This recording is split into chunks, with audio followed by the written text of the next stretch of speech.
Lahar flow na itala sa pirang lugar na harani sa Bulkang Bulusan, makalihis ang nangyaring mga pag-uuran sa probinsya ng Sorsogon. Uyan report ni Veblen Reynes. Huli sa makusog na pag-uuran kasubanggi, naitalaan lahar flow halis sa pamitisan kan Bulkang Bulusan na apektado ang pirang lugar sa banwaan nin Huban asin Irosin sa Sorsogon. Nanutaran ni kan seismic asin infrasound stations kan Bulusan Volcano Network na nagdura nin 54 minutos. Alagad sigun kay Engineer Raiden Di Maano kan PDRRMO kan Sorsogon, dai dapat ini ika-alarma, hulitan natatadang sediments o tundag sa nakan-abo kan mga nakaaging pagtuga kan bulkan ang nakasalak sa nagbulos ng tubig.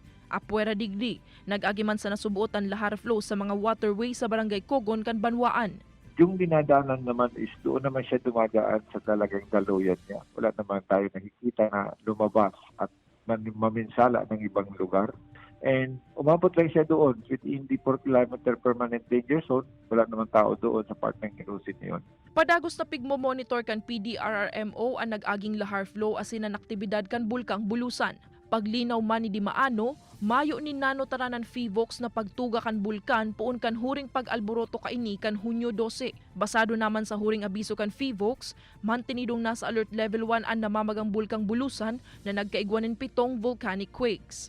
Sleeping siya, not like ng other days na nagkaroon siya ng mga 100 plus.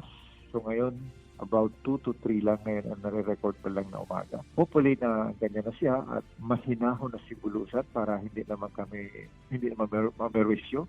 Padagos na pangapudan kan PDRRMO sa publiko ang pagiging alerto, andam asin updated sa mga masasarigang bareta, mapadapit sa Bulkang Bulusan. Kaibanan si Jovel Ubiso, Veblen Reynes, Balitang Bicolandia.